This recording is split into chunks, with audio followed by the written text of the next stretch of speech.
यह कहानी महेंद्र नामक एक नवयुवक द्वारा गणेश को सुनाई गई थी।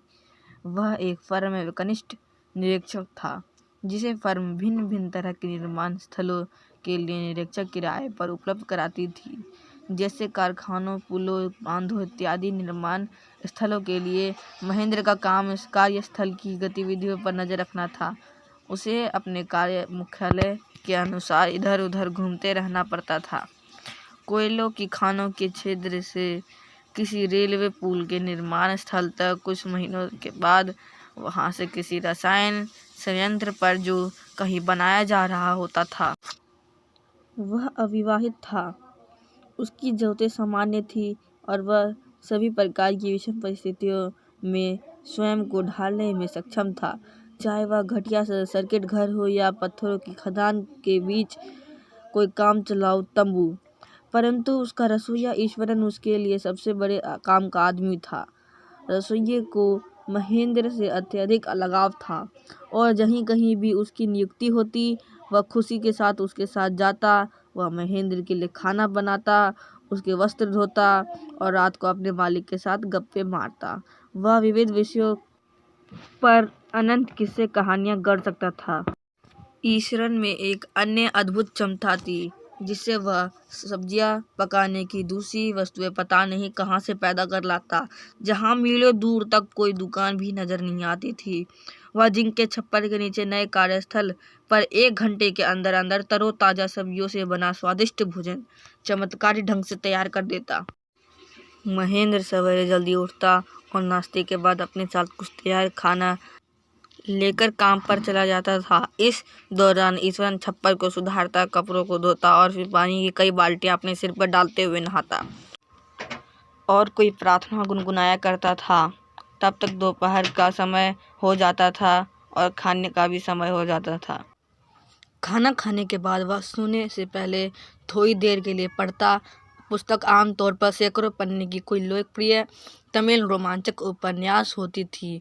इसका कल्पनात्मक वर्णन और रचनात्मक ढंग ईश्वरन को रोमांच में बांधे रखता था। उसके खुद के विवरण भी उन तमिल लेखकों से बहुत अधिक प्रभावित होते थे, जिन्हें वह पढ़ता था।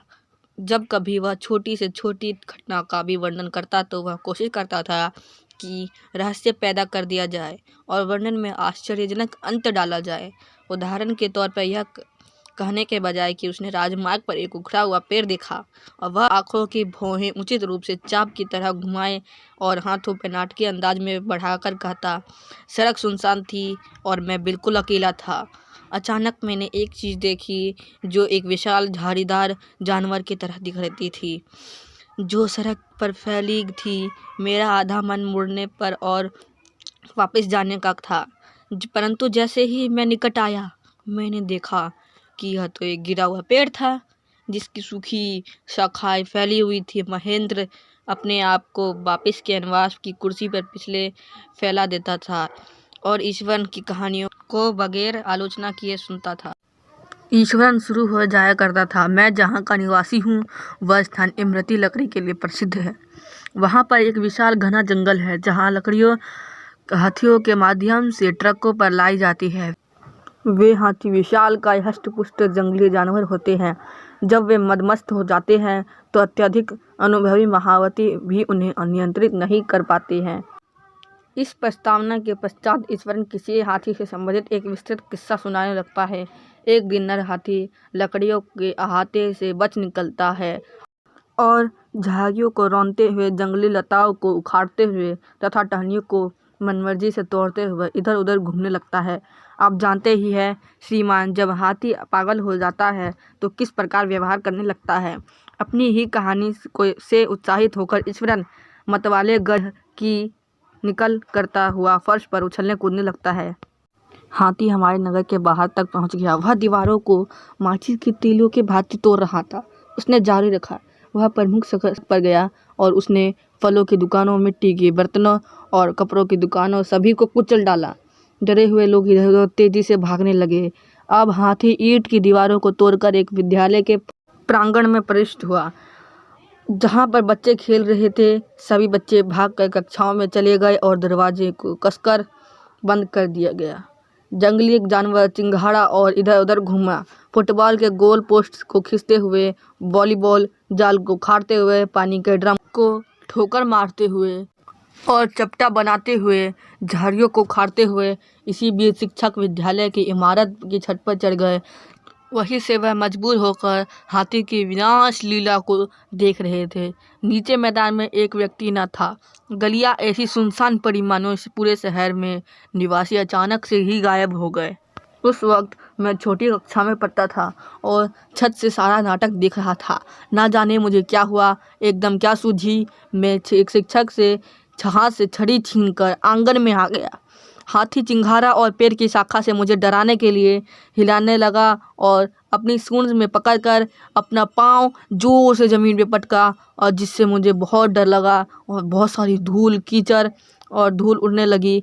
यह डरावना लगता था, परंतु मैं अपने हाथ में छड़ी पकड़े हुए धीरे धीरे उसकी ओर आगे बढ़ा। लोग आसपास के घरों से ऊपर से दृष्टि सम्मोहित होकर देखने लगे। हाथी ने लाल नेत्रों से मुझे मेरी ओर देखा और मुझ पर टूट पड़ने को तत्पर हुआ। अपनी सूंड को ऊपर उठाकर वह जोर से चिंघाड़ा। उसी क्षण में आगे की ओर बढ़ा और अपनी पूरी ताकत को एकत्रित करके उसके तीसरे नाखून पर शीघ्रता से जोर से डंडा मारा। एक क्षण के लिए जैसे लगा कि हाथी को मूर्छित आ गया हो। वह सिर से पांव तक कांप उठा और लुढ़क गया। यह कहकर ईश्वर कहानी को बीच में ही छोड़कर खड़ा हो जाता है और बुड़बुड़ाता हुआ कहता है, मैं गैस जलाकर और रात का खाना गर्म करके आता हूँ।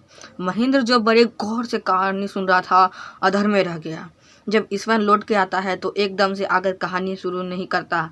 महेंद्र को स्मरण करवाता है कि कहानी का निष्कर्ष अभी बाकी है। तब ईश्वर कहता है, हाँ, हाथी का उपचार के लिए पशु चिकित्सक को बुलाया गया और 2 दिन बाद उसका महावत से जंगल में छोड़ दिया गया। अच्छा, तुमने यह सब कैसे कर लिया है ईश्वरन? तुमने जानवर हाथी को कैसे गिराया? इसका संबंध जापानी कराटे या जूजित्सु से था। श्रीमान जी, मैंने इसके विषय में कहीं पर पढ़ा रखा था। इसे नाड़ी तंत्र स्थायी रूप से शिथिल हो जाता है। कोई भी ऐसा दिन ना बीता जब ईश्वर रहस्य, रोमांच और भय से भरी कहानी न सुनाता हो, यद्यपि वह कहानी विश्वास करने योग्य हो अथवा नहीं। महेंद्र को इससे सुनने में आनंद आता था, क्योंकि उसका कहानी सुनने को तरीका ही निराला था। महेंद्र को ईश्वर के कारण अपने कमरे में टीवी की कमी महसूस नहीं होती थी। एक दिन जब प्रातः काल महेंद्र नाश्ता कर रहा था तो ईश्वर ने पूछा, श्रीमान जी, क्या मैं आज रात के लिए खाने में कुछ विशेष चीज बना दूं?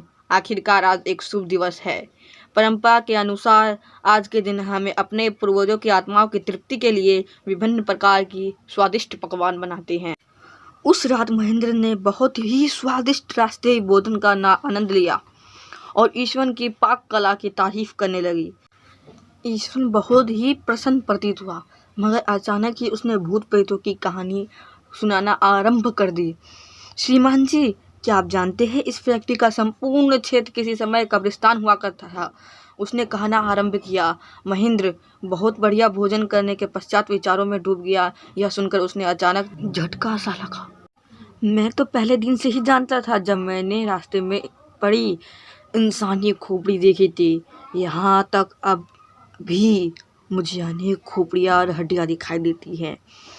ईश्वर ने अपनी बात जारी रखा। वह बताता रहा कि किस तरह कभी कभी रातों में भूत प्रेतों को देखता। श्रीमान जी, मैंने ऐसी चीज़ों का आसानी से नहीं डरता।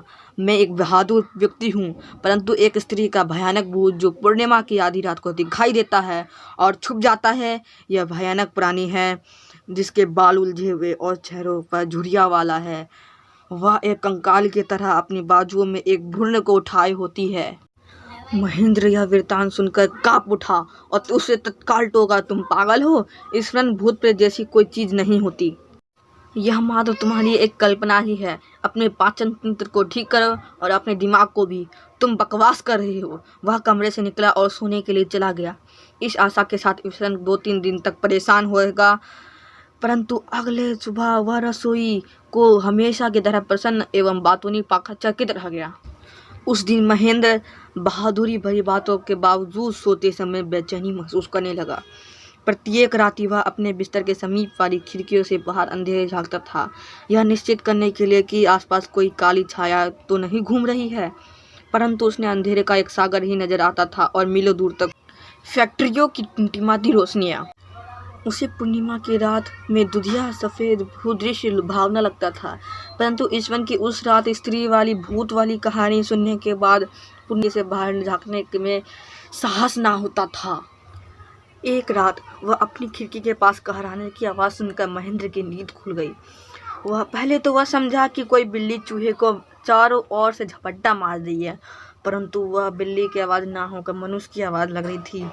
उसे खिड़की के पास झाड़ने की उत्सुकता हुई, मगर उसे भय हुआ कि ऐसा कहीं ऐसा ना हो कि कोई छाया उसे जकड़ ले और उसकी धड़कन ही थम जाए।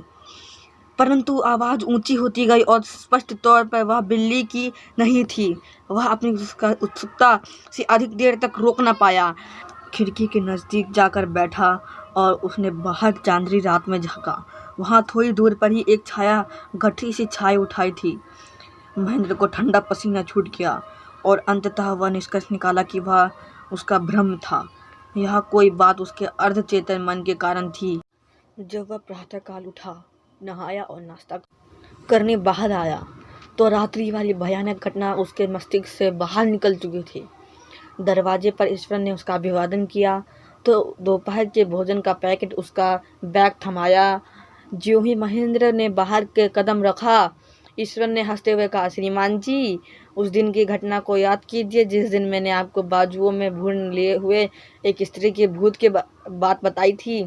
आपने कोई काल्पनिक चीज का मुझ पर क्रोध किया था। अच्छा, पिछली रात को आपने स्वयं उसे देखा है। जब मैंने आपके कमरे से आवाज़ सुनी थी तो मैं दौड़कर आया था। महेंद्र की रीढ़ की हड्डी एक ठंडी कपकपी सी दौड़ गई। उसने ईश्वर का वाक्य पूरा होने की प्रतीक्षा नहीं की।